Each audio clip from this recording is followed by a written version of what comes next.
ले कहाँ जा रहे हो हमें साथ ले लो। मेरे प्यारे दोस्तों, मैं उम्मीद करता हूँ आप सभी अच्छे होंगे, दुरुस्त होंगे। 2 मिनट मुझे आप लोगों की समझने के लिए लगानी है। देखिए बच्चों, एक तो ना आप लोग अपनी बुक के लिए द इंग्लिश एक्यूमेन से प्रैक्टिस कर रहे होंगे। द इंग्लिश एक्यूमेन से आप लोग प्रैक्टिस कर रहे होंगे। ठीक है जी, सैयद भाई आपको भी बहुत सारा प्यार मेरे दोस्तों। ठीक है, तो एक तो आप अपनी इंग्लिश एक्यूमेन से प्रैक्टिस कर रहे होंगे। ठीक है, वोकैब्स बस अब जल्दी ही लॉन्च होने वाली है, तो वोकैब्स की जो सीरीज है वो आप देख ही रहे होगे, जो आप लोगों को मिल रही है। क्या आप उससे पढ़ रहे हो? मजा आ रहा है? जल्दी से बताइए रजनी मेरे बच्चे, गुंजन मेरे लाडले बंदर, जल्दी बताइए। शिवानी जी राधे राधे, आपको भी बताइए जरा, पढ़ रहे हैं ना? उम्मीद करता हूँ अच्छे से आप पढ़ रहे होंगे, है ना बेटा? अंकिता कुमारी जी, बहुत बहुत अच्छे बच्चे मेरे बच्चे, पढ़ रहे हैं ना? शालिनी भाई, चलो बहुत अच्छी बात है। देखो आप सच्चे से मन से पढ़ रहे हैं तो अच्छी बात है। अभी इस वोकैबुलरी सीरीज में मैं आप लोगों के साथ रूट लेवल की वोकैबुलरी डिस्कस कर रहा हूं, और अभी करीब करीब आपकी होगी होंगी अच्छी खासी क्लासेस। कुछ और क्लासेस कराने के बाद फिर मैं दूसरा टॉपिक शुरू करूंगा। ठीक है, हाँ है ना?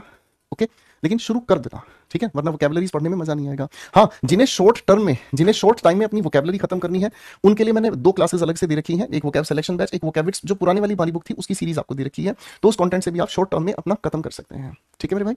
ओके, रूट लेवल में ही है बुक आपकी। बेटा मैं जो आपको नीरज करवा रहा हूँ ना वोकैब्स सीरीज, वो एक्जैक्टली बिल्कुल एक एक शब्द वोकैब्स में यूं का यूं आपके पास लिखा हुआ आपको मिलेगा। तो देखो 2 चीजें हैं। एक चीज, अगर आप में से कोई भी बच्चा उसका प्रिंट निकलवाना चाहे पीडीएफ का, तो प्रिंट निकलवा सकता है, वरना मेरी सलाह यही है, प्रिंट की बजाय आपको बुक जो प्रोवाइड मैं करवाऊंगा ना, आप अपनी बुक ऑर्डर करके मंगाओ, क्योंकि बुक के साथ एक और सरप्राइज है, लेकिन वो मैं लॉन्च पर ही बताऊंगा, अभी आपको नहीं बता पाऊंगा, लॉन्च पर ही बता पाऊंगा। ठीक है जी, है ना? सर इस बैच का प्रैक्टिस बैच कब आएगा? प्रैक्टिस बैच आया हुआ है बेटा, आप लोगों को प्रैक्टिस बैच लेने की जरूरत नहीं है। ठीक है ना? आप लोगों के लिए प्रैक्टिस बैच में 4-5 महीने बाद दोबारा निकालूंगा। ठीक है ना? अब साल में मैं 2 या 3 बार ही अपना प्रैक्टिस बैच निकालूंगा। ठीक है, चलिए भाई पढ़ना शुरू करें दोस्त अब। ठीक है, आ जाओ, आ जाओ बेटा, फटाफट से आ जाओ।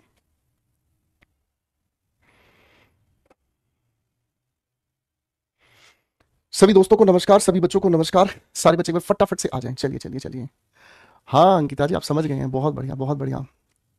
नमस्कार भाई, नमस्कार नमस्कार। सैयद वसीम नमस्कार, सचिन, हेलो कुमार, नितिश, अंकिता, स्वाति, विनीत हुड्डा नमस्ते मेरे भाई। विनीत कैसा है मेरा बच्चा? प्रभात, लीना नमस्कार नमस्कार। राहुल कैसे हैं आप सभी लोग?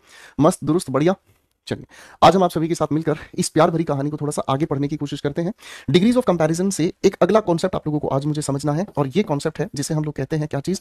अगर हमें कोई चीज जो लगातार बढ़ रही है, ग्रेजुअल इंक्रीज या फिर डिक्रीज, या फिर कोई चीज लगातार घट रही है ना? कोई भी चीज जो लगातार या तो बढ़ रही है या फिर वो चीज लगातार घट रही है, मेरे दोस्तों, इसको बताने के लिए भी हम डिग्रीज ऑफ कंपैरिजन का यूज करते हैं। ठीक है जी, है कि नहीं? है ना? ठीक है, बोलो हाँ या ना। अब थोड़ी सी प्यारी प्यारी बातों को मेरे दोस्तों समझने की कोशिश करते हैं। नया चैप्टर नहीं बेटा, अभी तो एडजेक्टिव ही चल रहा है अभिषेक भाई, एडजेक्टिव चल रहा है। आज हम एडजेक्टिव कंप्लीट कर देंगे, और अगली क्लास में आपके साथ प्रैक्टिस कर लेंगे। ठीक है ना? आज कंप्लीट हो जाएगा, टेंशन नहीं लेना मेरे भाई। ठीक है ना?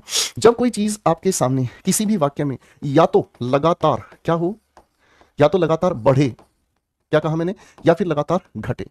ठीक है, मैंने क्या कहा? या तो कोई भी चीज लगातार बढ़े या फिर कोई चीज लगातार घटे, इस चीज को बताने के लिए हम हमेशा लिखे हुए वाक्य में क्या यूज करते हैं? कंपैरेटिव डिग्री का प्रयोग करते हैं। मेरी बात समझ रहे हैं? आज मेरी बात को ध्यान से समझना। एक प्यारा सा पहले इसके लिए ढांचा मैं आपके लिए बनाता हूं। ठीक है, इस बात को समझने के लिए मेरे बच्चों आपके लिए एक प्यारा सा ढांचा मैं बना रहा हूं, ध्यान देखिएगा। ऐसे लिखे हुए वाक्य में हमें जो वर्ब है वो देखने को मिलती है गेट, ग्रो, बिकम,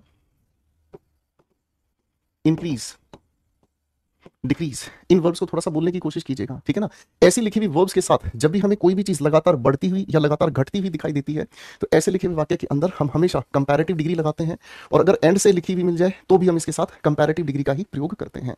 अब दोस्त मैं इसके लिए ना आपके लिए एक छोटा सा प्यारा सा सेंटेंस लिख रहा हूं, एक नहीं 2 सेंटेंस, आप इन दोनों सेंटेंसेस को ठीक करके दिखाएंगे। जैसे एक वाक्य मैंने लिखा आपके सामने, द वेदर इज ग्रोविंग। चलो चलो बना के दिखाओ, कोल्ड एंड कोल्डेस्ट। ठीक है ना? मैंने आपके सामने,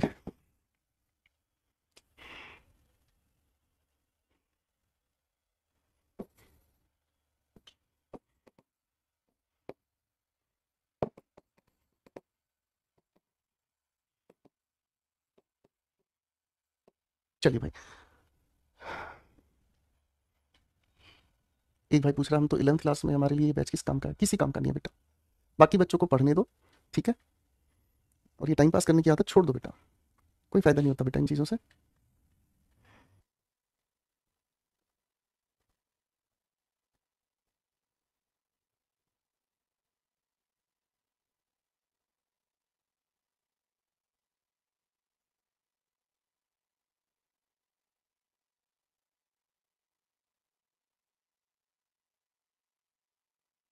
अब बेटा इस सवाल की बात करते हैं। देखो क्या कहता है सर, जो मौसम है वो ग्रो कर रहा है, इंक्रीज कर रहा है, क्या चीज? ठंड, ठंड, ठीक है ना, ठंडा और ठंडा और ठंडा। तो यहां पर भी हमें कंपैरेटिव डिग्री एंड अपनी जगह सही है, और यहां पर भी हमें क्या चाहिए? कंपैरेटिव डिग्री, ठीक है। सवाल नंबर 2 की बात करते हैं। She is getting fat and fatter day by day. तो आप कहेंगे सर वह होती जा रही है क्या? मोटी और मोटी, हर दिन या दिन ब दिन वह मोटी होती जा रही है। करेक्ट है भाई, फाइन। तो ये तो प्यारा सा सेंटेंस हमारे सामने आ गया भाई, ठीक है भाई, ये तो बहुत ही प्यारा सा सेंटेंस हमारे सामने आ गया भाई। ओके गाइज, हे गाइज, ठीक है गाइज, आ जाओ भाई। अब थोड़ी सी बात को आगे लेके चल लेते हैं भाई, धीरे धीरे चीजों को समझते चलेंगे भाई, मजे से पढ़ते चलेंगे भाई। देखो अब हमें आगे क्या समझ में आना है भाई, आगे हमें समझ में आना है एक खूबसूरत सी आप लोगों के लिए बातचीत, ठीक है ना। चलो अब थोड़ा सा ना एक काम करते हैं, कंपैरेटिव डिग्री की बहुत बात कर ली, अब थोड़ा सुपरलेटिव डिग्री की बात करते हैं, ठीक है ना। फिर कुछ मिसलेनियस कॉन्सेप्ट्स को समझाऊंगा बेटा। अच्छा एक बात बताओ भाई, किस किस बच्चे को याद है हमारी इस क्लास में पहले कालू राम आया था? किस किस बच्चे को याद है ये बात? जल्दी बताए। मोनिका शर्मा जी कह रही है मैं भी 11th क्लास में हूँ, लेकिन ये बैच मेरे लिए बहुत अच्छा है सर, बेहद शुक्रिया मेरे बच्चे, बेहद शुक्रिया।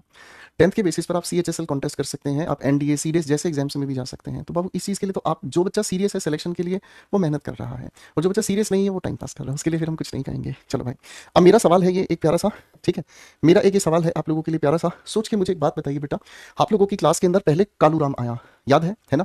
कालू राम के साथ आके लालू राम खड़ा हो गया, याद है? उसके बाद फिर नीलू राम खड़ा हो गया, याद आ गया? तो ये जब तीनों लोग इकट्ठे हुए थे तो सुपरलेटिव डिग्री चीज आपके सामने आई थी, याद है? तो सुपरलेटिव डिग्री आती कहां से है मेरे भाई? सुपरलेटिव डिग्री आती है जब हम तुलना कर रहे होते हैं, यानी कि हम कंपैरिजन कर रहे होते हैं दो से ज्यादा के बीच, अरे हाँ ना, कंपैरिजन कर रहे होते हैं किसके बीच? दो से ज्यादा के बीच, अरे हाँ ना, या फिर सबसे इसका कंपैरिजन कर बैठते हैं। सबसे का मतलब क्या हुआ? ऑल से कंपैरिजन करते हैं। सर सुपरलेटिव डिग्री की खास पहचान ये है, या तो शब्द के अंत में EST या फिर IEST, या फिर शब्द से पहले क्या चाहिए बेटा? मोस्ट, या फिर शब्द से पहले क्या चाहिए बेटा? लीस्ट, हाँ ना, बोलो हाँ, ठीक है भाई, याद आ रही है? ठीक है, या फिर तुम्हारे लिए वो गाना गाऊं, तुझे याद न मेरी आई किसी से अब क्या कहना, ओ दिल रोया कि अख भर आई, है जी पंकज जी? ठीक है जी, बात समझ में आ रही है, हाँ कि ना? तो चलो फिर 2-3 सेंटेंसेस भी लिख रहा हूं, ठीक है ना। Anjali is the my best friend, ठीक है जी।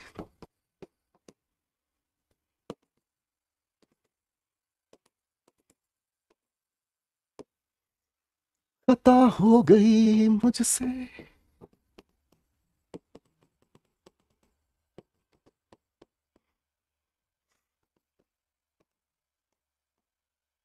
कहा कुछ नहीं तुझसे।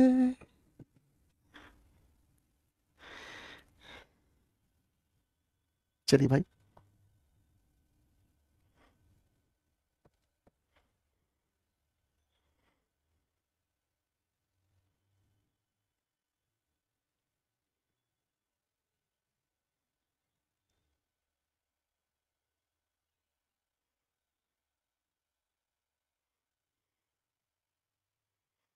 आइए भाइयों, चलिए जी। अब इन लिखे हुए तीनों सेंटेंसेस को अगर हम ध्यान से देखते हैं तो इन तीनों सेंटेंसेस के बारे में कुछ प्यारी प्यारी बातें आप लोगों को मुझे पहले बतानी होंगी। और प्यारी प्यारी बातें क्या है भाई, थोड़ा सा आप लोगों को ध्यान देना होगा। देखो पहली बात तो ये कि अगर हम किसी भी सुपरलेटिव डिग्री का यूज नाउन के लिए कर रहे हैं, ठीक है ना, किसी भी सुपरलेटिव डिग्री का यूज नाउन के लिए कर रहे हैं तो हम इससे पहले आर्टिकल द लगाएंगे, ये अपनी जगह वाजिब है, ठीक है भाई, हाँ ना। दूसरी बात हमें ये भी समझ में आती है कि अगर हम किसी भी लिखे हुए सब्जेक्ट के बाद अगर लिंकिंग वर्ब लिख रहे हैं तो हम द के साथ ही सुपरलेटिव डिग्री लिखेंगे, क्योंकि ये कहीं ना कहीं सब्जेक्ट कॉम्प्लीमेंट इस सब्जेक्ट के लिए ही है। क्या है भाई? इस सब्जेक्ट के लिए ही है, हाँ है ना, कोई दिक्कत नहीं मेरे दोस्त। अब यहां से आती है बेटा तीसरी बात। तीसरी बात कौन सी आगे बेटा? अगर लिखे हुए किसी भी हमारे सामने सेंटेंस के अंदर, अगर लिखे हुए किसी भी सेंटेंस के अंदर सुपरलेटिव डिग्री से पहले अगर हम लोगों को पॉजेसिव वर्ड कोई भी देखने को मिलता है, पॉजेसिव वर्ड किसे कहते हैं बेटा? पॉजेसिव वर्ड या तो हम कहते हैं किसी भी नाउन के साथ अपोस्ट्रोफे एस लगाकर, है ना भाई, या फिर पॉजेसिव एडजेक्टिव जैसे माई, आर, योर एटसेट्रा। अगर ये हमें देखने को मिलता है तो दोस्तों इससे पहले फिर हमें द लगाने की जरूरत नहीं, क्योंकि पॉजेसिव वर्ड होने की वजह से ये स्पेसिफिक पहले ही बन जाता है। तो छुटकू भाइयों इसके साथ हमें फिर लगाने की जरूरत नहीं है इस द को, ये अपने आप में, ये अपने आप में क्या हो जाती है बेटा? बदतमीजी हो जाती है। अब इन तीनों सवालों के अंदर क्या खूबसूरत बात हो गई, इन तीनों लिखे हुए सवालों में क्या खूबसूरत बात होगी बेटा? आप कहेंगे सर जी ये हो गया Anjali is the my best friend, friend से पहले सुपरलेटिव, माई की वजह से ये स्पेसिफिक हो ही गया है ना, तो द की जरूरत नहीं है, ठीक है भाई, अरे बोलो हाँ, ठीक है भाई, द की हमें जरूरत नहीं। सवाल number 2, she is tallest girl in this class. तो आप कहेंगे सर यहाँ लिखा ये जो गर्ल है ये नाम में नाउन है, सुपरलेटिव डिग्री, इसी की वजह से हम द लगा देंगे, खत्म हो गई बात। अगला सवाल देखो क्या कहता है, the India's most visited place. दोस्तों ये बात मैं आप लोगों को बहुत अच्छे से बता चुका हूं कि कभी कभी लिखे हुए सेंटेंस के अंदर थर्ड फॉर्म ऑफ वर्ब भी एडजेक्टिव का ही काम करता है, जिसे हम पास्ट पार्टिसिपल कहते हैं। क्या कहते हैं? पास्ट पार्टिसिपल, है ना। उदाहरण भी देख लीजिएगा, जैसे मैंने कहा I saw a dead person, अरे है ना, I saw a dead body, चलो ये लिख लेते हैं, है कि नहीं भाई। देखो ध्यान से समझना मेरे बच्चों, बॉडी अपने आप में सिंगुलर काउंटेबल नाउन है, से पहले क्या हो गया मेरे दोस्तों, आप कहेंगे एडजेक्टिव हो गया, और इस सिंगुलर काउंटेबल नाउन की वजह से ए आ गया, आई हमारा सब्जेक्ट हो गया, ये हमारी एक्शन वर्ब होगी। सभी बच्चों को अच्छे से समझ में आ रहा है। उपासना जी, इस क्लास में आपको जो भी पढ़ाया जाएगा ना बेटा, वो प्री और मेंस हर एक एग्जाम के लिए, हर एक लेवल के लिए पढ़ाया जाएगा। ठीक है मेरे बच्चे, अब आप पढ़ाई पे ध्यान दो मेरे भाई प्लीज। ठीक है भाई, तो सबसे पहली बात ये अच्छे से याद रह जाएगी, हाँ कि ना, ठीक है। और फिर मैंने आपको बताया कि कभी कभी फर्स्ट फॉर्म ऑफ वर्ब के साथ आईएनजी को जोड़कर भी हम एडजेक्टिव का ही काम करते हैं, और इसे हम कहते हैं क्या चीज, प्रेजेंट पार्टिसिपल। ठीक है, इसे हम क्या कहते हैं, प्रेजेंट पार्टिसिपल। ठीक है ना जी। अब दोस्तों जब इसकी हम बात कर रहे हैं तो एक एग्जाम्पल इसके लिए भी लिख लेते हैं। मैंने कहा I saw a flying kite, तो आप कहेंगे सर ये समझना तो बहुत मजेदार हो गया, कैसे, काइट अपने नाम में सिंगुलर काउंटेबल नाउन, इसी के लिए आर्टिकल यूज हुआ, आई हमारा सब्जेक्ट है, सॉ अपने नाम में एक एक्शन वर्ब है ना। मैंने क्या देखा, काइट दिखी, सर इस लिखे हुए काइट से पहले ये लिखा हुआ अपने नाम में एडजेक्टिव हो गया। तो बाबू ये दोनों बातें अपनी ध्यान रखने वाली छुटकू छुटकू बातें हैं, है ना भाई। अब वापस क्वेश्चन पर आ जाओ बेटा, हमारे सामने लिखा है क्या चीज, व्हाट इज हरिद्वार, आपने कहा प्लेस, ये नाउन हो गया बेटा, नाउन से पहले ये थर्ड फॉर्म ऑफ एडजेक्टिव, इसी को हमने सुपरलेटिव डिग्री लेकर चल गए, किसकी, एडजेक्टिव की सुपरलेटिव डिग्री। ठीक है, एडजेक्टिव की सुपरलेटिव डिग्री। अब आप कहोगे सर इंडिया के साथ अपोस्ट्रोफी एस लगाकर ये पॉजेसिव केस बना दिया, तो इस द की तो हमें जरूरत ही नहीं है। बोलो जरा प्यार से हाँ, बोलो जरा प्यार से हाँ, हाँ कि ना भाई। देखो फिर फटाफट से बता दिया करूँ तो बेटा मैं चाय पी जाऊंगा आप लोगों के सामने, ठीक है कि नहीं। चलो भाई, यहीं पर मुझे एक बात आप लोगों को और बतानी है, हमारे पास कुछ इररेगुलर एडजेक्टिव्स भी होते हैं। इररेगुलर एडजेक्टिव्स का मतलब क्या हुआ, जैसे अगर मैं आपको कहूँ गुड, मैं अगर आपको कहूँ बैड, है ना, मैं अगर आपको कहूँ इल, मैं अगर आपको कहूँ भाई मैनी या फिर मच, ठीक है, या फिर अगर मैं आप सभी के सामने कहूँ लिटिल, ठीक है ना जी, बात समझ रहे हैं। ठीक है, तो ये है हमारे सामने लिखे हुए कुछ प्यारे प्यारे शब्द जिनके एडजेक्टिव्स कंपैरेटिव्स में यूज होते हैं, सुपरलेटिव्स में। गुड की अगर हम बात करते हैं तो कंपैरेटिव हो गया बेटर, सुपरलेटिव हो गया बेस्ट। बैड और इल दोनों का एक ही अर्थ होता है एडजेक्टिव की तरीके से, इनमें फर्क क्या है मैं शुरुआत में आपको बता चुका हूं, बैड वर्स, और उसके बाद क्या लिख दिया, वर्स्ट। ठीक है, आगे लिखा है हमारे सामने क्या चीज, मैनी या मच। जब मैनी मच की हम बात करते हैं तो इनका कंपैरेटिव मोर और सुपरलेटिव मोस्ट होता है। ठीक है भाई, हाँ कि ना, ठीक है भाई, बात समझ में आ गई। ओके, आगे हमारे सामने लिटिल की अगर हम बात करते हैं तो लिटिल का लेस और सुपरलेटिव होता है बेटा लीस्ट। इसी तरीके से फ्यू का अगर हम कंपैरेटिव बनाने की कोशिश करें, फीवर, और सुपरलेटिव बनाने का कोशिश करें, फीवेस्ट। अरे हाँ है ना, मेरी बात समझ में आ रही है, ठीक है ना जी, है ना। अब सवाल अगर आपके सामने लिखा हुआ मिले, लो less than 10 students have come, तो बेटा इस लिखे हुए सेंटेंस में आप क्या ठीक करोगे, बताओगे जरा। नरेश बेटा मैंने जब ये कह दिया कि किसी भी एग्जाम में आपकी मदद करेगा ये बैच, तो फिर इसके बाद मैं आपके सारे पेपर के नाम लूंगा बेटा, ये तो फिर टाइम खराब करने वाली बात होगी नरेश भाई। जब सभी एग्जाम्स को मैंने एक बार बोल दिया तो बेटा फिर ऐसी नादानी क्यों कर रहे हो कि सर सारे के सारे पेपर थोड़ी आपके लिए बताऊंगा मैं। आ जाओ भाई, अब आप कहोगे सर जी देखो ऐसा प्यारा सवाल पेपर में आ गया हम चुटकी में उड़ा देंगे, ये हमारे सामने 10 स्टूडेंट्स लिखा है, प्लूरल काउंटेबल नाउन। अब यहाँ देन की वजह से क्या आनी चाहिए, कंपैरेटिव डिग्री। लेस किसकी कंपैरेटिव डिग्री है, लिटिल की। लिटिल अपने नाम में क्या है, अनकाउंटेबल नाउन के लिए। प्लूरल काउंटेबल नाउन के लिए फ्यू का कंपैरेटिव हमें यूज करना होगा, तो सर लेस को हटाकर हम क्या लगा देंगे, फीवर लगा देंगे। ये पेपर का फेवरेट सवाल है, ठीक है भाई, ठीक है बेटा, हाँ कि ना, ईजी हो गया, कोई दिक्कत तो नहीं। चलो थोड़ा सा कदम आगे बढ़ाते हैं बेटा, अब देखो थोड़ा सा दिमाग लगाने की कोशिश करना, ठीक है।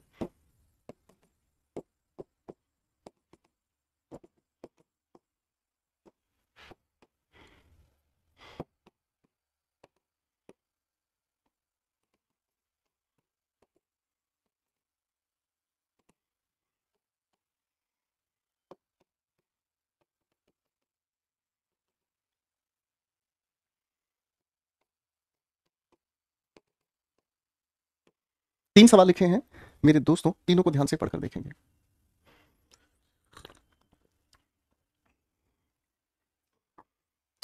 सचिन भाई कह रहे हैं इन बच्चों को बोल दो सर जाके पहली वीडियो देख लें, हर रोज बताना अच्छा नहीं लगता ना, आप सभी लोग जानते हैं कि आपके कौन कौन से पेपर हैं, क्या है, कैसे हम तैयारी कर रहे हैं।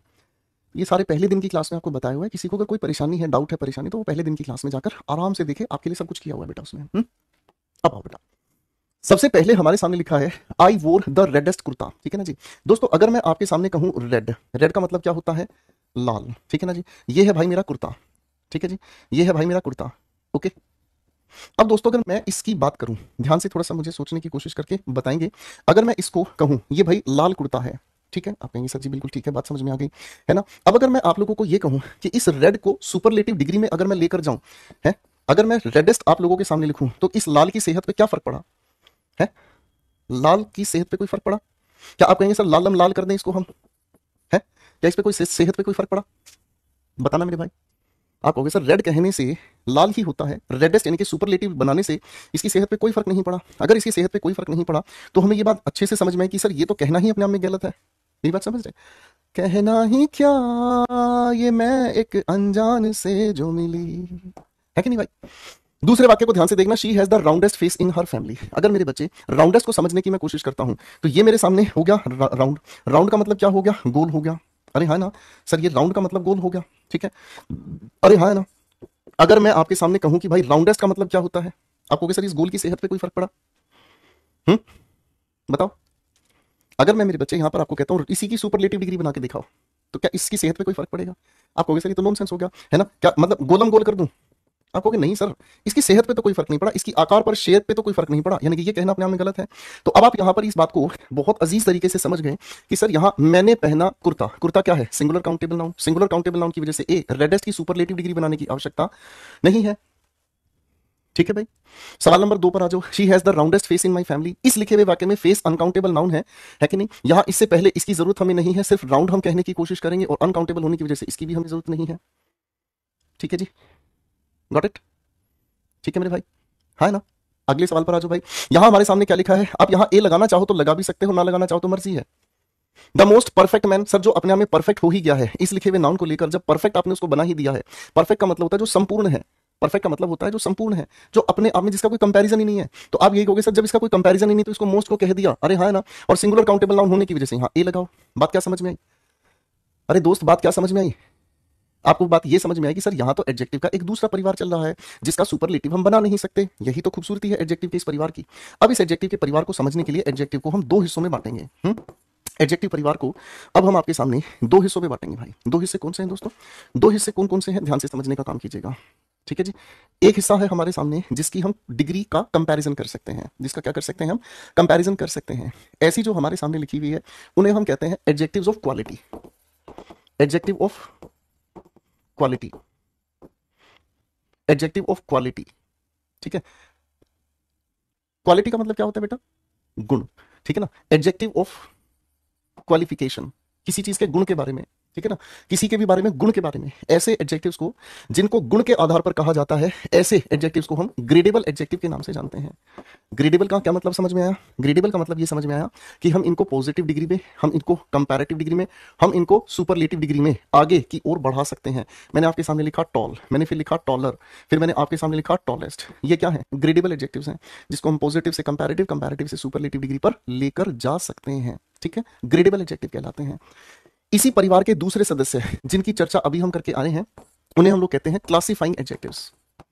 उन्हें हम कहते हैं क्या, क्लासिफाइंग एडजेक्टिव्स। क्या कहते हैं हम, क्लासिफाइंग एडजेक्टिव्स। अब क्लासिफाई का मतलब क्या होता है, जो वर्गीकरण कर दें, है ना, यानी कि एडजेक्टिव्स ऑफ कैटेगरी। कैटेगरी का मतलब क्या होता है, वर्गीकरण कर दें, ठीक है ना। यानी कि वर्गीकरण कर देने का मतलब क्या होता है, जो अपने आप में क्या कर दे, किसी को तुलना से परे कर दे, तुलना से परे कर दे। ये अपने आप में होते कैसे हैं, या तो ये अपने आप में पहले से ही पूरे होते हैं अर्थ में, या तो पहले से ही अपने आप में पूरे होते हैं, तुलना ही नहीं हो सकती, या फिर अपने अर्थ में इनका जो अर्थ है या तो पहले से ही पूरा होता है या फिर इनके अर्थ में ये एक ही होते हैं, ठीक है जी, फाइन। और इसलिए इन एडजेक्टिव्स को हम नॉन ग्रेडेबल एडजेक्टिव कहते हैं। नॉन ग्रेडेबल एडजेक्टिव का मतलब क्या होगा बेटा, नॉन ग्रेडेबल एडजेक्टिव का मतलब हो गया जिनकी हम किसी और से तुलना नहीं कर पाते हैं, अपने आप में ही एक है। ये लाल का मतलब लाल ही है, समझ रहे हैं, हरे का मतलब हरा ही है, सर्कुलर का मतलब सर्कुलर ही है, ठीक है। उसकी स्क्वायर से कोई कंपैरिजन नहीं कर सकते हम, है ना। तो इसका मतलब क्या होगा बेटा, ऐसी लिखी हुई डिग्रीज की अगर हम बात करते हैं तो इन्हें सिर्फ और सिर्फ पॉजिटिव डिग्री में ही यूज कर सकते हैं। इनका ना तो कंपैरेटिव और ना ही मेरे बच्चों इनका सुपरलेटिव हम यूज नहीं कर पाते हैं। अब ऐसे कौन से सदस्य हैं हमारे सामने, ऐसे कौन से सदस्य हैं हमारे सामने, ऐसे कई सारे सदस्य हैं। मैं आपके सामने मिलकर लिस्ट बना देता हूं भाई, आ जाओ, ठीक है ना, आ जाओ मेरे साथ, ठीक है। कुछ शब्द लिख रहा हूं बेटा, आप कमेंट्स में लिखकर इनको याद करेंगे। Major, minor, chief, head, principal, main, single, double, triple, square, round, circular, spherical, unique का मतलब अद्वितीय। अद्वितीय का मतलब क्या होता है, जिस जैसा कोई दूसरा ना हो, ठीक है। हम्म, ठीक है जी, करेक्ट है, इजी, परफेक्ट। समझ रहे ये शब्द अपने आप में क्या बता रहे हैं, कंप्लीट, इनकी तुलना नहीं हो सकती। Complete, total, absolute, green, red, white, black, only, ये सभी वो एडजेक्टिव्स हैं जिनका हम कंपैरिजन नहीं कर पाते। मेरा एयरफोर्स में सिलेक्शन हो गया, कॉन्ग्रेचुलेशन राहुल भाई, congratulation. Enough, same, similar, identical शब्दों को देखकर लिखने की कोशिश करें। राहुल बेटा आपको कॉन्ग्रेचुलेशन, ठीक है। अब आप पढ़ाई कर लो बेटा, ठीक है। अलाइक, अलोन, अवेक, अस्लीप, लिखो लिखो साथ साथ, ठीक है। 1, 2, 3 एक्सेट्रा, इनका हम नहीं कर पाते कंपैरेटिव सुपरलेटिव।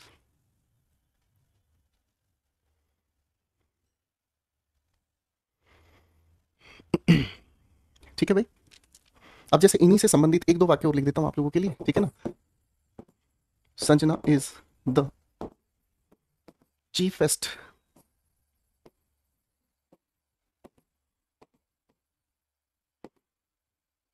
चलो मेरे भाई एक और वाक्य आपके सामने लिख देता हूं, ठीक है।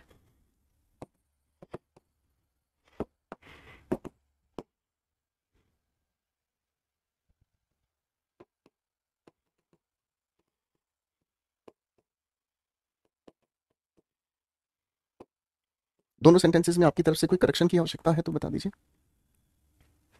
दोनों सेंटेंसेस में आपकी तरफ से कोई करेक्शन की आवश्यकता है तो बताइए फटाफट से। तो आप कहेंगे सर बिल्कुल सिंपल क्वेश्चन है, अगर हम चीफ की बात कर रहे हैं तो सुपरलेटिव बनाने की इसकी आवश्यकता नहीं है। संजना के बारे में जानकारी दी गई है तो सर हमें समझ में आता है सिंगुलर काउंटेबल नाउन की वजह से यहाँ अ लगा देंगे, बात खत्म, ठीक है ना, है कि नहीं। आगे लिखा mister Verma is the most unique teacher here. आप कहेंगे सर यूनिक, अद्वितीय, अद्वितीय हम उसे कहते हैं जिसके जैसा कोई दूसरा ना हो। अब जब जिसके जैसा कोई दूसरा है ही नहीं तो कंपेरिजन किस बात का। तो मोस्ट लगाने से पहले ये सॉरी सॉरी सॉरी हमें इसकी भी जरूरत नहीं, आप यहाँ पर ए लगाएंगे। यूनिक में या की ध्वनि है इसलिए ए लगाएंगे बेटा, करेक्ट है भाई। इजी होगा बेटा ये भी, करेक्ट है। ऑर्गेनाइजेशन में एस भी आता है बेटा, जेड भी आता है। ब्रिटिश इंग्लिश में एस आता है, अमेरिकन इंग्लिश में जेड आता है। चलो भाई, अब यहां तक हमारी डिग्रीज ऑफ कंपैरिजन की ना खूबसूरत बातें हमने समझी। अब थोड़ा लेवल उठाना शुरू करते हैं, अब थोड़ा सा लेवल उठाना शुरू करते हैं, ठीक है ना। पेपर अगर बहुत अच्छे लेवल पर, डिफिकल्ट लेवल पर आपके सामने आ गया, ठीक है, अगर डिफिकल्ट लेवल पर आपके पेपर में सवाल आ गया डिग्रीज ऑफ कंपैरिजन का, तो यहां से आप लोगों के पेपर में सवाल पूछा जा सकता है, ठीक है। यहां से आपके पेपर में सवाल पूछा जा सकता है, ठीक है। ध्यान से समझने की कोशिश करना भाई। कहानी क्या है मेरे बच्चों, मैं आपके सामने एक सेंटेंस लिख रहा हूं, ठीक है। मैंने आपके सामने सेंटेंस लिखा, राज इज स्ट्रोंगर देन प्रिया, ठीक है। एक सामान्य सा वाक्य आपके सामने लिखा है भाई, ठीक है भाई। एक बिल्कुल बेसिक सा सेंटेंस आप लोगों के सामने लिखा है भाई, ठीक है, ओके। अब आप सभी इस मेरी प्यारी सी बात पर ध्यान दीजिएगा बेटा। इस लिखे हुए वाक्य की अगर मैं तुलना करूं मेरे प्यारे से दोस्तों, अगर इस लिखे हुए वाक्य की मैं तुलना करूं, राज इज स्ट्रोंगर देन प्रिया, राज ज्यादा ताकतवर है प्रिया से, तो इसका मतलब मुझे ये समझ में आ गया। एक काम करता हूं, प्रिया को हटा के ना यहाँ नाम किसी लड़के का रख देता हूं ना, थोड़ी फीलिंग सही आ जाएगी, ठीक है। यहां पर मैंने लिख दिया पारस, ठीक है। अब भाई ये हमारे सामने राज है, ठीक है जी, ये हमारे सामने राज है, ठीक है जी, ओके भाई, ये हमारे सामने राज है। और भाई साहब ये हमारे सामने कौन है भाई, ये हमारे सामने पारस है, ठीक है, ओके ओके भाई, ठीक है। अब इस लिखे हुए सेंटेंस के अनुसार, ठीक है, अब इस लिखे हुए सेंटेंस के अनुसार इसका मीनिंग हम समझने का काम करते हैं। लिखा है राज इज स्ट्रोंगर देन पारस, ठीक है ना। यहां हमें क्या समझ में आ रही है बातचीत भाई, यहां हमें समझ में आ रही है राज सेंटेंस का सब्जेक्टिव केस है, इज एक लिंकिंग वर्ब है, स्ट्रोंगर कंपैरेटिव डिग्री है, ये कंपैरेटिव डिग्री का कंजंक्शन हुआ, और ये पारस सब्जेक्टिव केस है, और हम तुलना राज और पारस के बीच कर रहे हैं। अब अगर चित्र के अनुसार, अगर मैं इस चित्र के अनुसार समझने का काम करूं तो मुझे ये समझ में आएगा राज ज्यादा ताकतवर है इसलिए वो लड़का आंख मारे, पारस कमजोर है बेचारा इसलिए मुंह बंद किए बैठा है। तो इसका मतलब तो मुझे ये समझ में आ गया, है ना। अगर इस चिन्ह को बचपन में आपने पढ़ा होगा तो आप लोगों ने इसको पढ़ा है क्या कहकर, ग्रेटर देन, अरे हाँ ना। जब ग्रेटर देन शब्द की हम बात करते हैं, याद आया भाई, बचपन में पढ़ा था, ग्रेट से ग्रेटर बनाया, कंपैरेटिव डिग्री देन अपने आप में कंजंक्शन। वाह गुरुजी, आपने तो गणित में इंग्लिश को पूरी तरह से समाहित कर दिया है भाई, गणित में पूरी इंग्लिश को ही डुबा दिया है ना। इसीलिए तो आपके लिए गाना गाता हूं अक्सर, डूब जा मेरे प्यार में, ठीक है भाई। ये वाली बात हमें समझ में आ गई।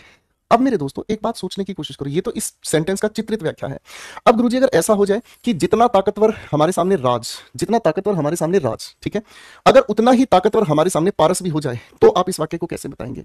मैं कहूंगा बेटा अगर ऐसी बात तुमने कह दिया, अगर ऐसी बात तुमने कह दिया कि जितना ताकतवर राज उतना ही ताकतवर पारस, तो फिर ये ग्रेटर देन नहीं, फिर तो मैं यहाँ दोनों को बराबर कर दूंगा। क्या कर दूंगा, दोनों को बराबर कर दूंगा, है कि नहीं भाई? अब इन दोनों को बराबर करने का क्या तरीका होगा? इन दोनों को बराबर करने का एक बहुत ही प्यारा खूबसूरत तरीका मैं आप लोगों को सिखाना चाहूंगा बेटा, ठीक है ना? दोनों को बराबर करने का एक खूबसूरत सा तरीका आप लोगों को सिखाना चाहूंगा। बहुत प्यार से ध्यान से समझने की कोशिश करना भाई। अब जो बात बता रहा हूँ ना, ये हर कोई आपको नहीं बताएगा, ठीक है ना? क्यों नहीं बताएगा? हर किसी को ये बात पता है, सिलेक्शन लेने वाला बच्चा इस बात को हमेशा ध्यान से पढ़ेगा, और जो सिलेक्शन नहीं लेगा ना वो इसे इग्नोर करके चलेगा। अब इस बात को ध्यान से समझना। इस बात को हम कहते क्या हैं? इस बात को हम कहते हैं, इस बात को हम कहते हैं जब किसी के अंदर, ठीक है ना, मैंने क्या कहा, एक ऐसी क्वालिटी जो दो लोगों के बीच बराबर हो, उसे हम कैसे बताने का काम करते हैं, समझ रहे हैं? ठीक है ना? यानी कि इसको अगर हम नियम से समझने की कोशिश करें तो two subjects have same amount of quality. जब दो सब्जेक्ट के बीच बिल्कुल सेम क्वालिटी हमें देखने को मिले, तो इसको बताने के लिए हम दो तरीके अपनाते हैं, एक एज और एक सो एज। ठीक है? जब आप एज की तरफ ध्यान से देखेंगे तो ये एज चाहे लिखा हुआ सेंटेंस पॉजिटिव या नेगेटिव, यानी कि ये यूनिवर्सल है, किसी भी तरह के वाक्य के साथ लिखा जा सकता है, किसी भी तरह के वाक्य के साथ लिखा जा सकता है, लेकिन सो एज नेगेटिव सेंटेंस के साथ लिखा जाता है। ये तो पहला फर्क है, ठीक है ना? यानी कि आप इसको ऐसे भी समझ सकते हैं कि अगर नेगेटिव सेंटेंस लिखा है तो एज, पॉजिटिव लिखा है तो एज, है ना? लेकिन सो एज को सिर्फ नेगेटिव सेंटेंस के लिए यूज किया जा सकता है। नेगेटिव सेंटेंस में सो एज भी यूज हो सकता है, एज भी यूज हो सकता है, लेकिन पॉजिटिव सेंटेंस में सो एज का यूज हम नहीं करते हैं। ठीक है भाई? दोनों बात समझ में आई? अब हमारे सामने लिखे हुए किसी भी वाक्य में हमें यह समझ में आया कि जो सब्जेक्टिव केस यहां है तो सब्जेक्टिव केस यहां है, जो सब्जेक्टिव केस यहां है तो सब्जेक्टिव केस यहां है। अरे प्यार से बोलो हाँ, कोई दिक्कत तो नहीं? ठीक है भाई, है ना? अब जो इस सब्जेक्ट में क्वालिटी है वही इसमें क्वालिटी है, यानी कि दोनों की क्वालिटी सेम हो गई, तो इनके बीच हमेशा क्या लेंगे हम? पॉजिटिव डिग्री लेंगे। क्या लेंगे हम? इनके बीच हमेशा पॉजिटिव डिग्री लेंगे। करेक्ट है भाई? अरे बोलो हाँ, बिल्कुल ठीक कह दिया सर, पॉजिटिव डिग्री ले लेंगे। तो बाबू ये जो छोटी छोटी प्यारी प्यारी बातें आप लोगों ने मेरे साथ अभी कॉन्सेप्ट की तरह से समझने का काम किया, नियम यहां लिखा। अब मैं अगर मेरे बच्चे आपको कहूं इस लिखे हुई बातचीत को वाक्य में लिखने की अगर मैं कोशिश करूं तो कैसे लिखा जाएगा, तो आप यही तो कहेंगे सर जी अब लिख देंगे कैसे? राज इज एज, उसके बाद क्या लिखेंगे? स्ट्रोंग, और उसके बाद क्या लिख देंगे? एज, और उसके बाद क्या लिख देंगे भाई? पारस। पारस के बाद आप इज लिखो ना लिखो, आपकी अपनी चॉइस है भाई। ये हमारे सामने क्या हो गया? सब्जेक्टिव केस हो गया। ये हमारे सामने क्या हो गया सर? आप कहेंगे एक ही क्वालिटी दोनों में बराबर है, पॉजिटिव डिग्री हो गया। ये हमारे सामने क्या हो गया? सब्जेक्टिव केस हो गया। कोई बात मुश्किल ही नहीं है गुरुजी, है कि नहीं? कोई बात मुश्किल ही नहीं है गुरुजी, आपकी बात सारी दिल पे लिखी जा रही है। अरे बोलो प्यार से हाँ, करेक्ट है भाई, कोई दिक्कत तो नहीं? अब अगर दोस्तों मैं आपके सामने दो सेंटेंस यहां लिख दूं, ठीक है ना, जैसे मैंने आपके सामने कहा he is so sweet as his brother, एक वाक्य लिख दिया मैंने, ठीक है? मैंने लिख दिया Rani is equally as sad as Kirti is. बेटा इन दोनों सेंटेंसेस में कोई परेशानी, दिक्कत, घबराहट, चिंता बताओ, कुछ ठीक कर सकते हो आप लोग? अरे विनय हर समय आपके साथ हूं मेरे भाई, जब जब तुम दिल से याद करोगे मैं तुम्हारे साथ हूं मेरे भाई।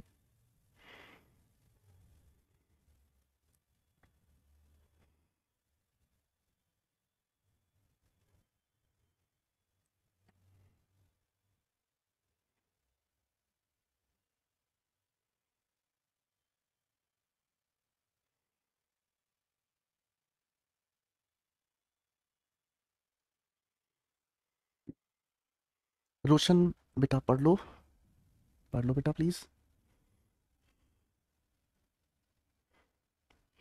अब बेटा इन दोनों सेंटेंसेस को कैसे हम ठीक करेंगे?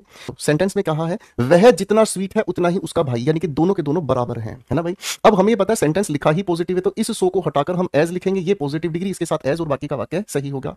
अगले वाक्य में हमने कहा जितनी उदास कीर्ति है उतनी ही उदास रानी है, दोनों के दोनों बराबर हो गए भाई। इसका मतलब तो दोनों के दोनों बराबर उदास हैं, तो क्या यहाँ इक्वली लिखना अपनी जगह सही है? यस या नो में आंसर दीजिएगा। क्या यहाँ इक्वली लिखना अपने आप में सही है? यस या नो में आंसर दीजिएगा, बाकी मैं देख लूंगा चुपचाप। बताओ आपको कि सर क्या जरूरत है, जब दोनों के दोनों बराबर हैं तो यहां इस लिखे हुए इक्वली को हम यहां से उड़ा देंगे सर, इसकी तो कोई सेंस ही नहीं है। अरे प्यार से बोलो हाँ। तो ऐसे लिखे हुए वाक्य में कभी एज या सो एज के साथ हमें अगर इक्वली देखने को मिल जाए, हमें अगर बोथ देखने को मिल जाए, तो समझने की कोशिश कीजिएगा भाइयों, यहां इनकी हमें जरूरत कदापि नहीं है, यहां हमें इनकी कदापि जरूरत नहीं है भक्तों। ठीक है भाई, बात ठीक है भाई, हाँ कि ना? मैं अब सोच रहा हूं आपको कुछ सेंटेंसेस दे दूं, ठीक है भाई? अब मैं सोच रहा हूं इस कंफ्यूजन के बेसिस पर मैं आपको कुछ सेंटेंसेस दे देता हूं, खटाखट अपने सेंटेंसेस बनाकर दिखाएं।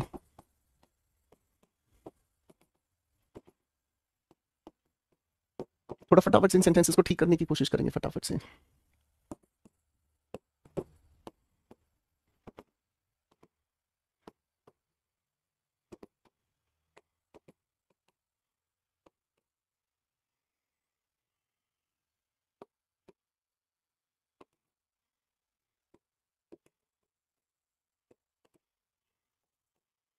इन सेंटेंसेस को बना के दिखाएं प्लीज।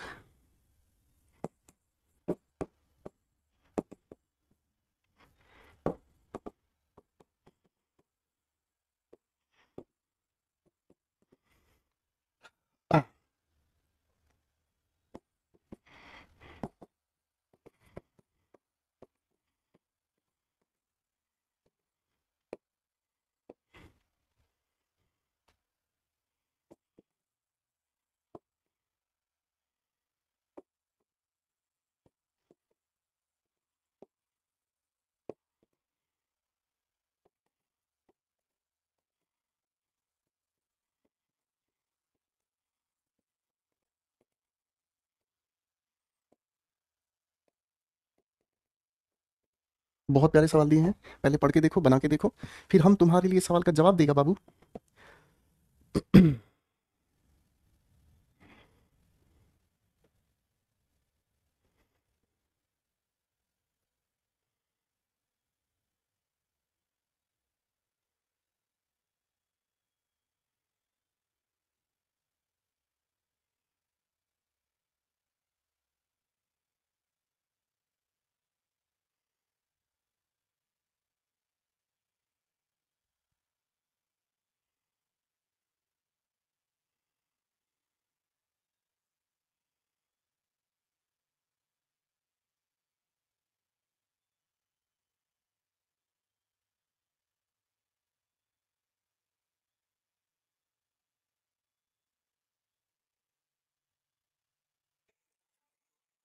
हम्म।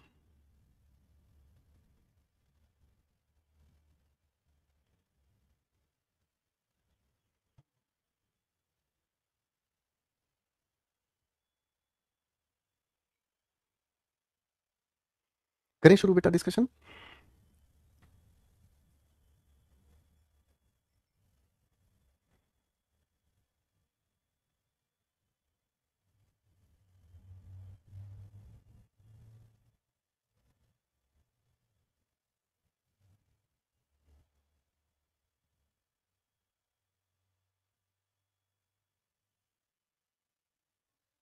आइए दोस्तों, बनाते हैं सभी सवालों के जवाब। करण इज एज टॉल देन। अब देखो यहाँ छोटी छोटी जो बातें हैं ना, आपको ध्यान रखनी है। आपके सामने लिखे हुए इन सभी सेंटेंसेस के अंदर ये जो दूसरा लिखा हुआ एज है ना, ये आप सभी लोग ध्यान से देख लीजिएगा। ये जो दूसरा लिखा हुआ एज है ना बाबू, ये अपने आप में कंजंक्शन है, ठीक है ना। कभी कभी इस एज की जगह एग्जामिनर आपको देन, कभी कभी ऑफ, कभी कभी इसी की जगह टू लिख कर देगा। लेकिन तुम समझना बेटा, ये जो कंजंक्शन है ना, एज एज सो एज के पेयर में ही काम करता है। तो इसलिए इसके साथ कभी आप लोगों को देन या ऑफ या टू अगर देखने को मिले तो वो निहायत बदतमीजी हो जाएगा भैया। समझ रहे भैया? समझ रहे भैया? ध्यान से समझने की कोशिश कीजिएगा भाई। अब पहले सवाल में अगर हम कहें करण जितना टॉल उतना ही रोशन, तो इस एज के साथ ये पॉजिटिव डिग्री, आगे इस देन को हटाकर हम एज लगा देंगे, खत्म बात। सवाल number 2, Neha is so beautiful then Radhika. पहली बात तो ये पॉजिटिव डिग्री होने की वजह से पॉजिटिव सेंटेंस में यहां हमें एज लगाना है, एज के पेयर में यहां भी एज लगाना है। तो हिंदी क्या होगी? नेहा है उतनी सुंदर जितनी राधिका। आ आहा। अगला सवाल, Mohan was as senior to mister Keshav as. आप कहेंगे एज के साथ सर एज का पेयर हम बनाते हैं, ये पॉजिटिव डिग्री हो गई। मोहन था उतना सीनियर जितना मिस्टर केशव है, ठीक है। She is not so fearless as Hina is. Sir negative sentence में सो लिखा हो एज लिखा हो कोनो फर्क नहीं पड़ता है। फियरलेस पॉजिटिव डिग्री है, एज के साथ काम कर रहा है, पूरा वाक्य अपनी जगह पहले से ही सही है, ठीक है जी। ठीक है भाई, पूरा ही वाक्य अपने आप में पहले से ही सही है, तो टेंशन है ही नहीं सवाल को लेके भैया, बिल्कुल ठीक है। दिल्ली इज नॉट सो, क्या लिखा है? Delhi is not as hot then Kerala. Negative sentence के साथ एस, ये हो गई पॉजिटिव डिग्री, यहां बस एज हमें लिखना है, बाकी का वाक्य सही है, ठीक है जी। हाँ है ना? बात समझ में आ गई बेटा? ठीक है भाई। अगला सवाल है, honey is equally as sweet as sugar is. अब आप कहेंगे सर जितना मीठा हनी है उतना ही मीठा शुगर है, तो एज के साथ बिल्कुल सही काम कर रहा है भाई। इस इक्वली की यहां जरूरत नहीं है, सुपरफ्लूस हो गया। करेक्ट है क्या भाई? हाँ कि ना? इजी, ठीक है, कोई दिक्कत तो नहीं भाई। अब अगले सवाल पे आ जाओ भाई। अगला सवाल कहता है, ध्यान से, जितना इस सेंटेंस को मैं अंडरलाइन करूं उतना ही आप लोगों को देखना है। मैंने इस सेंटेंस को इतना अंडरलाइन किया, इतना ही पढ़कर बताओ इसमें कोई परेशानी है क्या? जी स्वाति, बिल्कुल कर सकते हैं, कोई भी दिक्कत नहीं बेटा।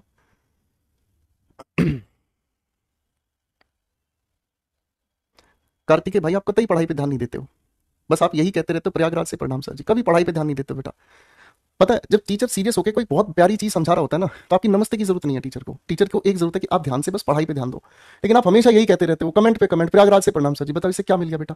उस प्रणाम से कुछ भी फायदा नहीं है जिस प्रणाम से आप अपना रिजल्ट नहीं निकाल सकते। पढ़ाई पे ध्यान दिया करो ना भाई। लेट क्लास को ज्वाइन करने के बाद प्रणाम प्रणाम लिखने से कोई फायदा थोड़ी है भाई। मैंने कितनी बार आपको ये चीज समझा ली, डांट भी लिया, लेकिन फिर भी नहीं मानते हो भाई। अब देखो बेटा, इस सवाल में जितना मैंने आपके सामने अंडरलाइन किया इसमें कोई दिक्कत नहीं है। He is happier than Ritu is, वह है ज्यादा खुश ऋतु से, ये भी अपनी जगह काम कर रहा है। अब दोस्तों, इसी लिखे हुए सेंटेंस को अगर मैं ओवरलाइन करूं, तो यहां से मैंने इसको ओवरलाइन किया। अब मुझे बताओ, इस वाक्य को जितना मैंने ओवरलाइन किया है बस उतना ध्यान से पढ़कर मुझे बताओ इसमें क्या परेशानी है।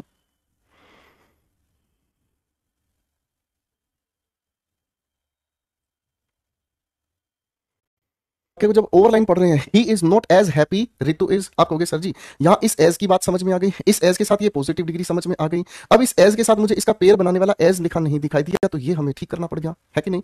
ही is not as happy as Ritu is, है कि नहीं। अब देखो मजेदार बात क्या है सर जी, यहाँ एज के बीच पॉजिटिव डिग्री हमें देखने को मिली, यहाँ हम लोगों को कंपैरेटिव डिग्री मिली। अब एक ही लिखे हुए वाक्य के अंदर हम लोगों को सर कभी कभी एक नहीं एक से ज्यादा डिग्रीज ऑफ कंपैरिजन का प्रयोग होते हुए हम देखते हैं, कैसे शब्दों के साथ, ऐसे शब्दों के साथ, ठीक है जी, बात समझ में आ गई बेटा, करेक्ट है, हाँ कि ना। फाइन, तो बेटा इस लिखे हुए क्वेश्चन को एक नियम के आधार पर मैं आप लोगों के लिए लिख देता हूं, इसको ध्यान से समझिएगा। ये एक प्यारा सा छोटा सा नियम है भाई, नियम क्या कहता है ध्यान दीजिएगा। कभी कभी मेरे बच्चों हम किसी एक ही लिखे हुए सेंटेंस के अंदर, कभी कभी हम किसी लिखे हुए एक ही सेंटेंस के अंदर एक साथ दो डिग्रीज का भी प्रयोग कर सकते हैं। कैसे? एज के साथ पॉजिटिव डिग्री एज लगाकर, ठीक है, और फिर कंपैरेटिव डिग्री लगाकर आगे देन या टू के साथ हम वाक्य को प्रोसीड कर सकते हैं। बस इनको अलग करने वाला हम लोगों को इनके बीच लिखा चाहिए, जैसे इफ नोट या फिर और, या फिर हमें देखने को मिलता है क्या चीज, एल्स।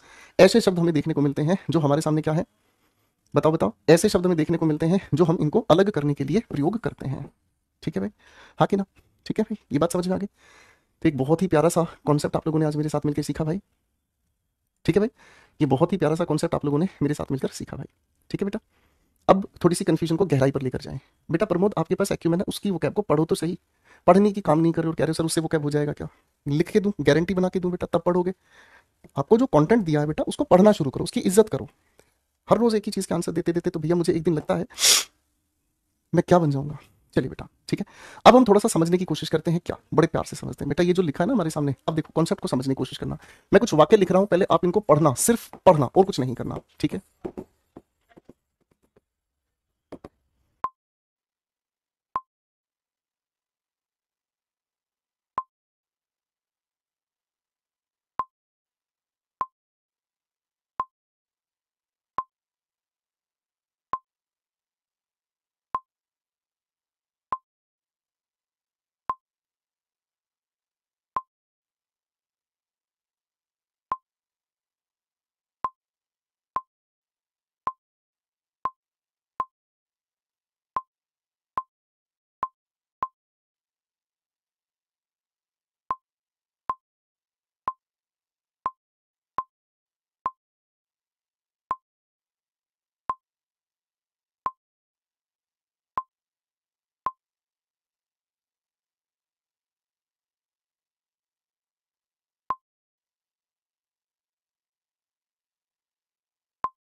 ये कौन, ये कह रही है सर अकेले मजाक कर रहे हो, देख अब काहे नहीं।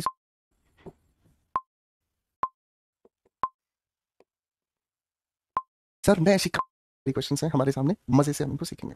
देखो एडजेक्टिव है, इसी एडजेक्टिव को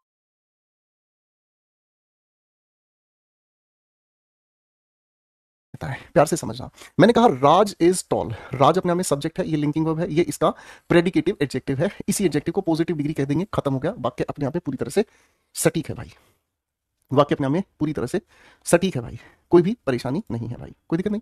सवाल नंबर 2 की बात करते हैं। राज इज टॉलर देन श्याम, राज का कंपैरिजन श्याम से है, ये कंपैरेटिव डिग्री है बेटा, ये कंजंक्शन है, वाक्य अपने आप में पूरे सही है ना। तीसरे सवाल पे आ जाओ।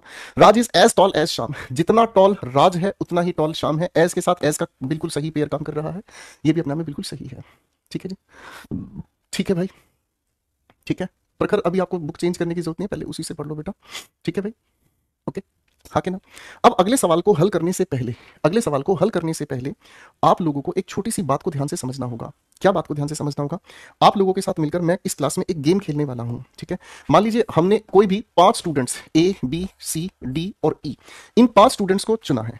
अब ध्यान से समझना, खेल समझा रहा हूं, अब ध्यान से बताना ये गेम सेंसिबल है या नॉनसेंस है, ठीक है। अब भाई ये 5 जो हमारे सामने स्टूडेंट्स हैं, इन पांचों के पांचों स्टूडेंट्स के मोबाइल फोन यहां पर हैं, ठीक है भाई, ध्यान देना मेरे भाई, ठीक है। इन पांचों के पांचों स्टूडेंट्स के मोबाइल फोन्स यहां मैं बना रहा हूं, सभी के ना आप मोबाइल फोन्स के कलर याद रखेंगे, ठीक है भाई, ठीक है भाई, बहुत ही प्यारे प्यारे गेम में खेल रहा हूं। अब देखो दोस्तों, इस गेम को हम खेल रहे हैं और इस गेम को खेलने के लिए हमने क्या माहौल बनाया है, ध्यान से समझिएगा। इन पांचों बच्चों को कहा कि बेटा एक बैग मैं आपके सामने रख रहा हूं यहां पर, ठीक है ना। अब इस बैग में आपको अपने पांचों बच्चों को फोन रखने हैं, आपके सामने एक बैग मैंने रखा है। हार्दिक गुप्ता भाई, इस पांचों के पांचों बच्चों को कहा है कि बेटा आप पांचों के पांचों बच्चे हैं ना, अपने मोबाइल फोन को इस बैग में छोड़ दो, ठीक है, मोबाइल फोन्स को इस बैग में छोड़ दो, ठीक है। आप कहोगे सर जी ठीक किया, फाइन। अब मैंने गेम क्या खेला, ध्यान दीजिएगा। मैंने इस सी को कहा बेटा तुम्हारी आंख पे मैंने पट्टी बांध दी है, ठीक है ना, फाइन। मैंने इसको कहा बेटा मैंने तुम्हारी आंख पे पट्टी बांध दी है, अब तुम एक काम करो। क्या काम करो? तुम्हारी आंख पे पट्टी बांध दी है, तुम इस बैग के अंदर हाथ डालो और जो फोन तुम निकालोगे वो फोन तुम्हारा। जो फोन तुम इस बैग से निकालोगे वो फोन तुम्हारा, तुम्हें गिफ्ट दिया। क्या ये गेम सही है? बताओ, क्या ये गेम अपने आप में सही है? क्या इस गेम में कुछ मजा है? बताओ। आप कहोगे सर ये गेम तो नॉनसेंस है, ये गेम तो नॉनसेंस है। अगर इस सी ने अपना ही फोन निकाल लिया तो, अगर इस सी ने अपना ही फोन निकाल लिया तो फिर इस फोन को निकालने से उसे गिफ्ट कैसे मिला? समझ रहे? ये गेम तो नॉनसेंस हो गया। ये गेम सेंसिबल कब होगा? ये गेम सेंसिबल तब होगा जब आप ये कहो कि इस सी के फोन को गुरुजी पहले ही बाहर रख दो। इस सी का कौन से कलर का फोन था? ग्रीन कलर के। अगर इस सी लड़के का फोन हम पहले से ही बाहर निकाल दें, मेरी बात समझ रहे? इस लिखे हुए सी का पहले से ही हम फोन निकाल दें, अब इसकी आंख पे अगर हम पट्टी बांधे और हम कहेंगे बेटा अब तुम इन चारों में से जो भी फोन निकालोगे वो फोन तुम्हें गिफ्ट मिल जाएगा, तो अब ये अपनी जगह सही है ना भाई? ये अपनी जगह सही है। मेरी बात समझ रहे हैं, है कि नहीं? तो इसी कॉन्सेप्ट को हम कहते हैं एक्सक्लूड करना। इसी कॉन्सेप्ट को हम क्या कहते हैं? एक्सक्लूड करना। एक्सक्लूड करना का मतलब क्या होता है? बाहर निकालना। क्या कहा? बाहर निकालना। बाहर निकालना किस चीज को? बाहर निकालना किस चीज को? सब्जेक्ट को पहले से ही बाहर निकालना। ये हमारा सब्जेक्ट था जिसका फोन हरे रंग का था, हमने इसके सब्जेक्ट का फोन पहले ही बाहर निकाला, तब ये सेंटेंस अपने आप में मीनिंगफुल बनेगा। अब दोस्तों इसी बात को अगर ग्रामर के आधार पर मैं समझूं तो ग्रामर ने हमें क्या समझाया? सवाल पर ध्यान दीजिएगा बेटा। ग्रामर ने हमें ध्यान दिया, राज है टॉलर। टॉलर का मतलब राज का कद ज्यादा ऊंचा है। Any boy in this class. मैं आपके सामने क्लास बना रहा हूं, ध्यान दीजिएगा बेटा। ये मैंने आपके सामने एक क्लास बना दी है, ठीक है, आपकी क्लास बना दी है। इसमें बहुत सारे स्टूडेंट्स हैं यहां पर, ये बहुत सारे स्टूडेंट्स हैं यहां पर, ठीक है भाई। अब मैंने आप लोगों को कहा कि सर इस क्लास के अंदर राज नाम का जो लड़का है ना वो ये है, राज नाम का लड़का ये है भाई, ठीक है, हाँ कि ना? अब मैं राज का कंपैरिजन एक एक करके सभी बच्चों से कर रहा हूं।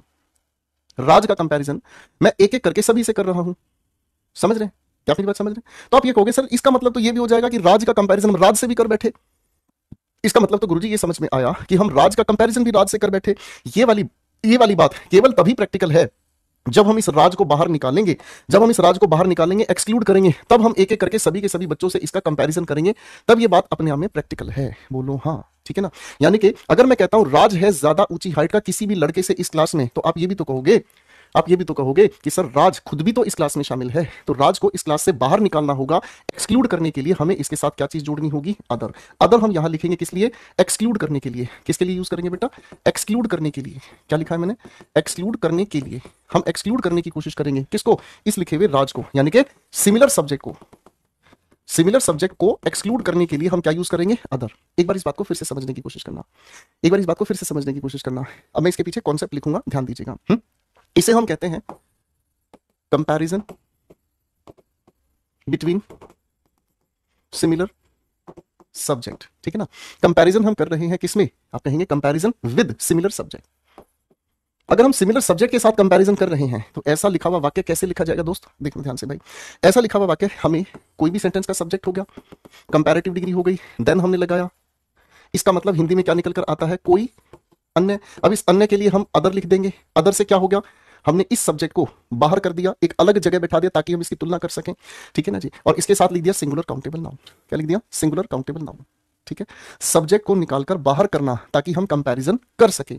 समझ रहे हैं? है ना? और दोस्तों अगर मान लीजिए हम कंपैरिजन बिठा देते हैं, अगर मान लीजिए मेरे दोस्तों हम कंपैरिजन बिठा देते हैं, दोनों के दोनों अगर सिमिलर डिसिमिलर सब्जेक्ट है, तो अगर डिसिमिलर सब्जेक्ट है तो हम कैसे करेंगे सवाल को? फिर तो बहुत ही आसान हो जाएगा। कैसे आसान हो जाएगा बेटा?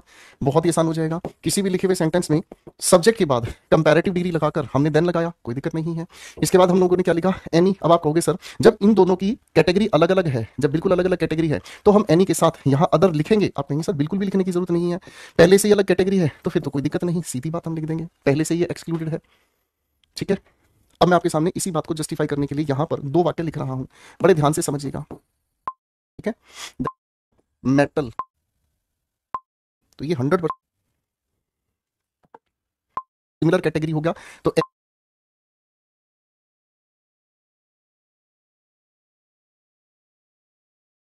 ऐसे कहोगे, अब देखो सवाल पढ़ने का अंदाज कुछ ऐसा है, गंगा रिवर है ना जी? गंगा रिवर है, सिमिलर कैटेगरी हो गया, तो एनी के साथ हम अदर लगाएंगे। अदर का मतलब क्या हुआ? हमने इस सब्जेक्ट को यहां से अलग कर दिया, ठीक है? यहां लिखा है गंगा, यहां लिखा है मेटल। मेटल हम धातु को कहते हैं, मेटल हम किसको कहते हैं? धातु को कहते हैं। जब धातु की बात करें तो दोनों पहले से डिसिमिलर है, इस अदर लिखने की जरूरत नहीं है, पहले से ही अलग अलग है। हाँ जी बच्चों बात समझ में आ गई कि नहीं आ गई भाई? बेटा जी बात समझ में आ गई कि नहीं आ गई भाई? आया ना? मजेदार बात हो गई भाई। तो अब अपने क्वेश्चंस बनाने हम शुरू करेंगे। अब हम अपने क्वेश्चंस बनाने शुरू करेंगे। आ जाओ मेरे भाइयों, बड़े मजे से सीखेंगे, काहे परेशान होना है भाई। सवाल कहता है Raj is taller than any student in the class. Sir Raj इस क्लास का स्टूडेंट, एक्सक्लूड करने के लिए हमने यहाँ अदर लगा दिया। अब ये वाक्य अपनी जगह सही हो गया। ठीक है भाई। अगला वाक्य कहता है Raj is taller than any other girl in the class. तो आप बिल्कुल कहेंगे सर जी यहाँ पर अब मुझे आप बताओ अदर लिखना ठीक है या नहीं है? अदर लिखना ठीक है या नहीं है? जल्दी बताइए बेटा। सेट हो गया कि नहीं हो गया भाई मामला दिल पे? तो आप कहोगे सर सर राज एक लड़का है, ठीक है ना, अदर एक लड़की के साथ पहले डिसिमिलर है, तो अदर लिखने की जरूरत ही नहीं है गुरुजी। ठीक है, हाँ ना। अब ये हमारे सामने सवाल नंबर 7, ध्यान से देख के बताओ बेटा इसमें क्या ठीक करोगे? बताइए बताइए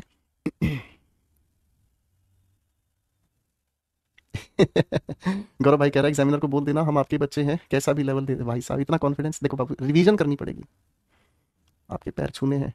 अरे इतना पाप मत चढ़ाओ भाई। तो आप ये कहेंगे सर गोल्ड जो है ना वो मेटल ही तो है, सिमिलर कैटेगरी है, तो हमें यहाँ अदर लिखना पड़ेगा, अदर, ताकि हम इस लिखे हुए सिमिलर सब्जेक्ट को बाहर निकाल सकें। ठीक है भाई? ठीक है मेरे भाई, बन गई बात? बस तो फिर बन गई बात, तो फिर आज यहीं तक रोक देते हैं। 2-4 बातें और हैं मुझे आप लोगों के साथ अगली क्लास में डिस्कस करनी है। अब हम प्रैक्टिस करने के नजदीक पहुंच गए हैं बेटा। एडजेक्टिव हमारा कंप्लीट हो गया है ठीक है, एडजेक्टिव हमारा कंप्लीट हो गया भाई।